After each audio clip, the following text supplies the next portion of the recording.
अंत में भीम ने जब जिद किया तो भगवान ने कहा अच्छा मेरी माया देख लेना। अब उसी समय से माया सवार है, भगवान की माया। आधी रात में नींद टूटती है भीम की। भीम अपने पहरेदारों को देखने के लिए निकले। उस क्रम में युधिष्ठिर जी महाराज जी के कमरे की खिड़की खुली थी और नजर पड़ जाती है अंदर। भीम ने देखा कि भैया युधिष्ठिर आज द्रौपदी का पैर दबा रहे।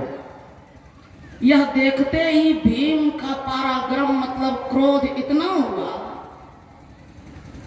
कि भीम ने कहा मन में ये तो मेरी भी पत्नी कभी होगी, ये पांचों भाई की पत्नी है। अगर इस तरह बदचलन इसका स्वभाव रहेगा, इस तरह घमंडी वाला स्वभाव रहेगा, भैया से पैर दबा रही है, अगर कहीं मुझे कह देगी कि मेरा पैर दबाओ तो मुझे तो गुस्सा संभाल से बाहर हो जाएगा, मैं तो जान से मार डालूंगा। परिणाम होगा कि पांचों भाई में विवाद होगा। अब हम पांडवों के सर्वनाश का समय आ गया। नींद चली गई उसी समय से। भूख भी नहीं, प्यास भी नहीं, कुछ भी खाते नहीं, पीते नहीं, सोते भी नहीं। कई दिनों इसी तरह से गुजर गए। माता कुंती देखती है कि सोता नहीं है, खाता पीता कुछ नहीं, दिल की बात किसी को सुनाता नहीं और दुबला हो रहा है। हाँ, कान्हा को तो जरूर सुनाएगा। कान्हा को बुलवाती है और कान्हा से कहती है देखो बेटा भीम को क्या हो गया है, न खाता है, न पीता है, न सोता है, देखो इसका शरीर कितना दुबला हो गया, पता नहीं बचेगा कि नहीं। भगवान की तो माया थी, भगवान तो खुद जानते ही थे। पूछते हैं भगवान कृष्ण जी अर्जुन भीम से, भीम भाई देखता हूं तुम्हारा शरीर बड़ा दुबला, क्या बात है? तो भीम ने सारी घटना सुना दी कि श्याम सुंदर क्या कहूं, अब हम पांचों भाई पांडवों के सर्वनाश का समय आ गया। का कोई बात नहीं, सुबह सुबह तुम जाना जंगल में विशाल पेड़ के ऊपर पत्तों के ओट में छिप करके बैठ जाना, सारा भंडाफोड़ हो जाएगा। बस छिप करके सुबह जा करके पेड़ पर पत्तों के ओट में जा करके बैठ गए। कुछ ही क्षण में देखा कुछ आदमी आया, नीचे सफाई करके चले गए। कुछ आदमी आए बिछावन लगाकर सजा करके चले गए। कुछ आदमी आए मंच सजाकर चले गए और देखा कि नगर के सभी लोग आ गए, कौरव लोग भी आ गए, देवी देवता भी आ गए, साधु महात्मा भी आ गए। देवता के साथ त्रिदेव भी, ब्रह्मा विष्णु महेश भी आ गए, वो भी नीचे ही बैठे। लेकिन सबसे ऊंची कुर्सी अभी खाली है। भीम के दिल में ये बात घूमने लगी, कौन ऐसा भाग्यवान है जिसके लिए कि कुर्सी अभी तक खाली है, ब्रह्मा विष्णु महेश भी नीचे ही बैठे हैं। इतनी बात चल ही रही थी कि सब लोग उठ करके खड़े हो गए और द्रौपदी महारानी की जय, द्रौपदी महारानी की जय करने लगे। और द्रौपदी महारानी सीधे आती है, सबसे ऊंची कुर्सी पर जाकर बैठ जाती है और हाजिरी लेना शुरू। नगरवासियों की हाजिरी ले ली, देवी देवताओं की हाजिरी ले ली, साधु बाबा सब की हाजिरी ले ली, ब्रह्मा विष्णु महेश तक की हाजिरी ले ली, कौरव की हाजिरी ले ली और पांडवों की हाजिरी जब लेने लगी तो भीम गैर हाजिर हो गए। ओ भीम को अपने बल का बड़ा गुमान है। सिपाही से कहा जल्दी उसको जहां मिले खींच करके लाओ, आज कड़ी से कड़ी सजा दूंगी। उसी साधु बाबा की टोली में बैठे थे नारद जी। सिपाही जो इधर उधर देखने लगे, नारद जी कहते इधर उधर क्या देखते हो, ऊपर देखो ना। जो ही ऊपर देखने की बात बोले नारद जी, सीधे डर के मारे वहीं से कूदे भीम, दौड़े जान बचाने के लिए। भगवान कृष्ण जी प्रकट हो जाते हैं और कहते हैं भीम भाई क्या बात है, बड़ा व्यग्र देखता हूँ। कहा मत कहना मेरा रास्ता रोको, जान बचाने दो मुझे। कहा नहीं नहीं भाई, कुछ देखा है तो हमको दिखाओ ना। उलट करके देखा तो कुछ नहीं। रजत सीप महाभास जिमे जथा भानुकर बारी, जदपि मृखाति हु काल सो भ्रम न सकई को उटारी। यही विधि जग हरि आश्रित रहाई, जदपि असत्य देत दुख अहाई। ये माया है झूठी लेकिन दुख देती है। अभी हम आप सुन रहे थे, यह माया प्रभु की दासी है लेकिन जल्दी छूटती नहीं है, छूटना बड़ा कठिन है। सो दासी रघुवीर कै समझे मिथ्या सोपी, समझने में बड़ी झूठी है लेकिन छूट न राम कृपा बिनो, नाथ कहूं पद रोपी। यह माया दुख देने का काम करती है और ये माया को कहाँ खोजने जाएं। हम आप तमाम का जो शरीर है यही माया है। सुन ही रहे थे, भगवान कहते हैं जहां तक मन जाता है, जहां तक इंद्रियों से महसूस हो रहा है वो सब माया है भाई, माया मानो वो सब दुख का क्षेत्र है, वो सब दुख देने वाला साधन है। हम आपका शरीर भी माया है, क्योंकि हम आप दुनिया का तमाम का शरीर माया के मसालों से बना है।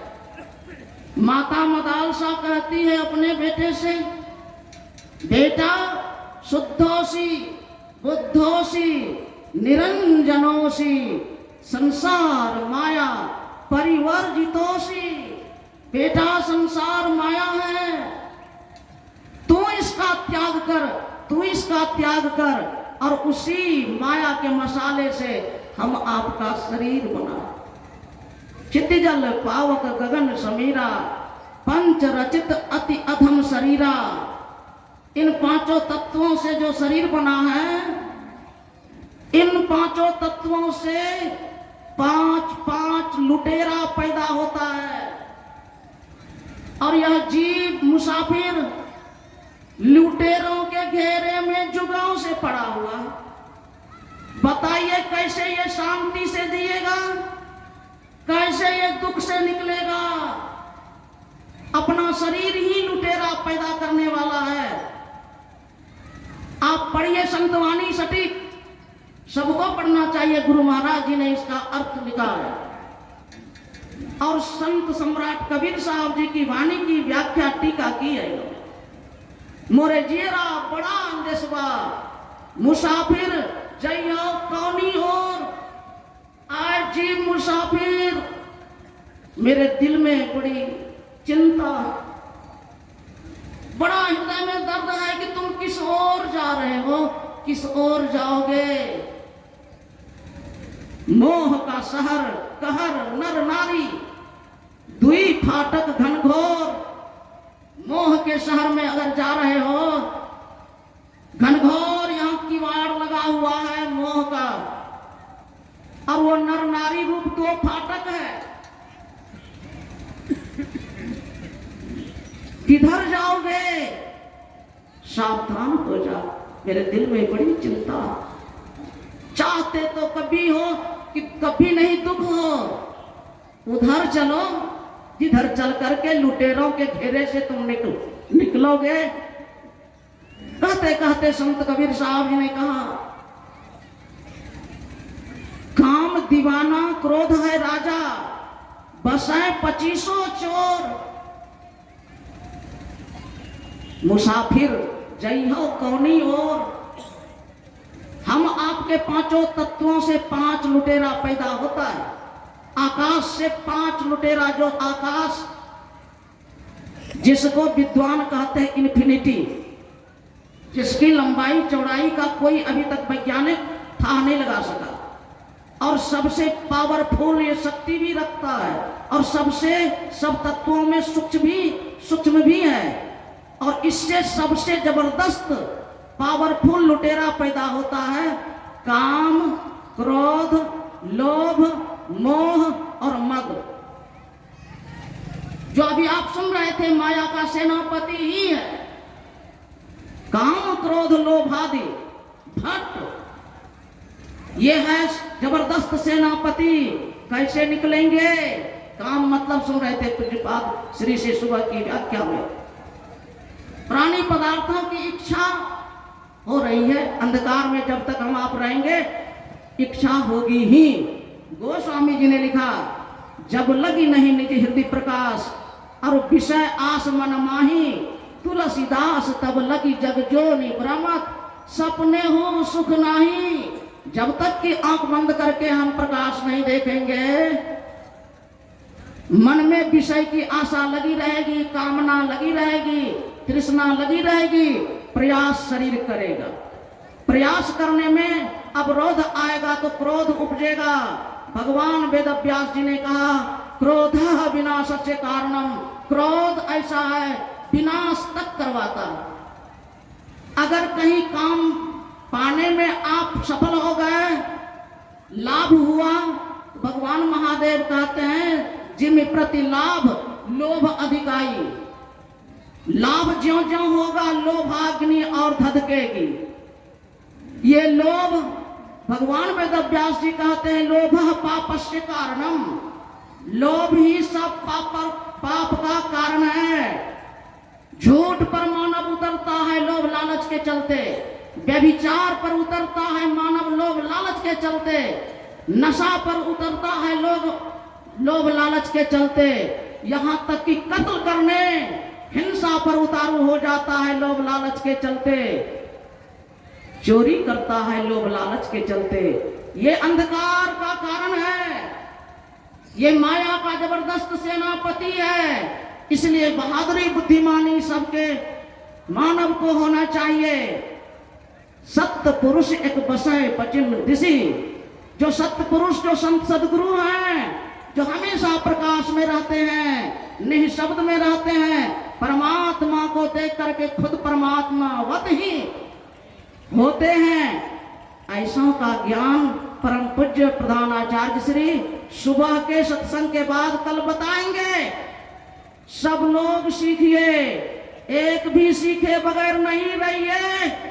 यदि आपको शौक है जिंदगी में कि कभी दुख नहीं हो हमारी जिंदगी में, सदा आनंद ही आनंद हो, बोलिए श्री सद्गुरु महाराज की जय। श्री सद्गुरु महाराज की जय। अगले वक्ता के रूप में आपके समक्ष पूज्य स्वामी प्रेमानंद बाबा हैं, जो पूज्य बाबा के आने